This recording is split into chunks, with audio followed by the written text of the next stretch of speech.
सस्ती बिजली, सस्ता कोयला, ये बीबी शहीद का ख्वाब था, जिस ख्वाब को आसिफ अली जरदारी साहब ने, बिलावल भुट्टो जरदारी साहब ने शर्मिंदा ताबीर किया। आज पाकिस्तान में 3200 मेगावाट लोकल कोयले के ऊपर वो बिजली पैदा हो रही है। क्यों? क्योंकि पीपल्स पार्टी ने उसके ऊपर इन्वेस्ट किया।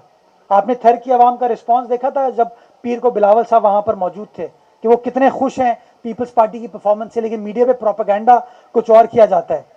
तो जो लोग कहते हैं ना हमें कि हमने काम नहीं किया, तो उनको जवाब है कि हम पंजाब में जाके NICVT को शोकेस करेंगे, गंबट को शोकेस करेंगे, SIUT को शोकेस करेंगे, हैदराबाद मीरपुर खास डुअल कैरेजवे को शोकेस करेंगे, नूरियाबाद पावर कंपनी के प्रोजेक्ट को शोकेस करेंगे, थर कोल और हमारे जो विंड पावर के मंसूबे हैं जो 1200 मेगावाट बिजली पैदा करते हैं। आपको पता है विंड कॉरिडोर सिर्फ सिंध में नहीं है, डेरा गाजी खान में भी है।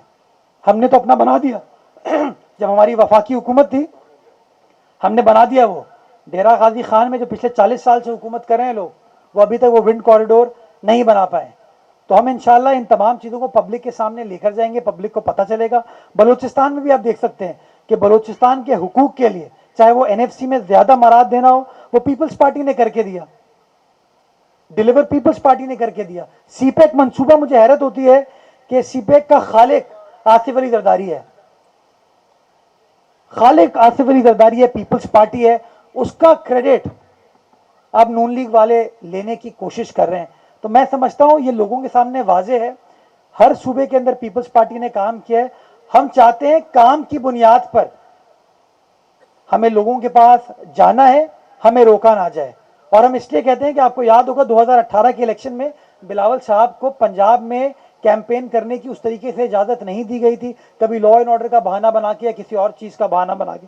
हम सिर्फ ये चाहेंगे कि हर सियासी जमात को यह हक हासिल है कि इज्जत एहतराम के दायरे में रहते हुए कानून के मुताबिक अपनी कैनवसिंग करे, अपनी कैंपेन चलाए, और फिर आवाम फैसला करे कि उनके हकीकी हुक्मरान कौन है, कौन उनकी खिदमत कर सकते हैं, कौन नहीं। जी कैसा 1970 में इलेक्टेबल एक साइड पे थे, जुल्फिकार अली भुट्टो दूसरी साइड पे थे।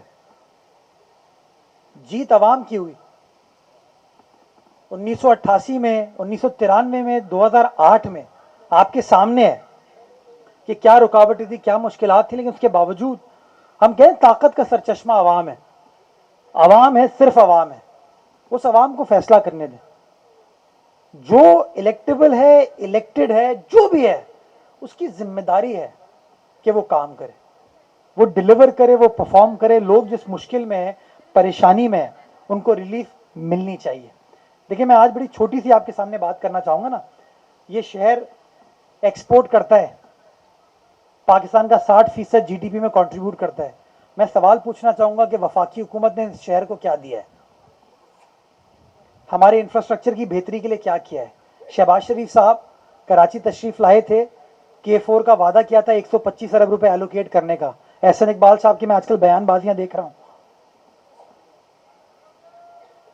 सुन रहे हैं ना बयानबाजी। मैं एहसन इकबाल साहब एहतराम करता हूं, मेरे बड़े हैं, बुजुर्ग हैं, मेरी वालदा के कॉलीग थे। मैं सवाल उठाता हूं, क्या उन्होंने बजट में कराची के पानी के मसले के हल के लिए जो ऐलान शहबाज शरीफ साहब ने और संगे बुनियाद रखा था, उसके 125 अरब रुपए रखे? क्या हैदराबाद से सक्खर का जो मोटरवे बनना है उसके पैसे रखे PSDP में? या कराची हैदराबाद मोटरवे जो कि मियां नवाज शरीफ के दौर में बना था, क्या वो लाहौर इस्लामाबाद मोटरवे से कंपेयर किया जा सकता है? क्या वो लाहौर मुल्तान मोटरवे से कंपेयर किया जा सकता है? मुल्तान सक्खर मोटरवे से कंपेयर किया जा सकता है? नहीं किया जा सकता। तो मैं समझता हूं लोगों को इंट्रोस्पेक्ट करना चाहिए, अपने माजी के किरदार को देखना चाहिए। और जब तक हम इंट्रोस्पेक्ट करके अपने माजी के किरदार में तसी नहीं लाएंगे ना, मैं समझता हूं बेहतरी नहीं होगी।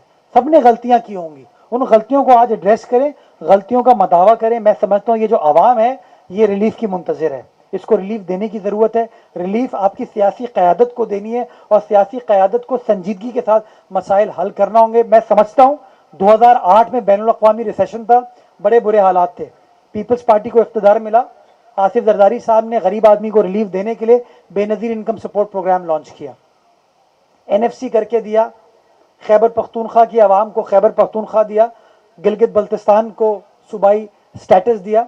आपके 60% 65% आबादी जो है वो ज़राअत से मुंसलिक है। उस ज़राअत के सेक्टर को प्रमोट करने के लिए उन्होंने सब्सिडीज प्रोवाइड की। नतीजा ये हुआ कि वो पाकिस्तान जो कि गंदम इंपोर्ट करा था वो गंदम उसने एक्सपोर्ट करना शुरू कर दी 2010-2011 में। और इस साल भी आपको याद होगा 2022 में जो बारिशें हुई, लग नहीं रहा था कि गंदम की काश्त हो पाएगी सूबा सिंध के अंदर, लेकिन पीपल्स पार्टी ने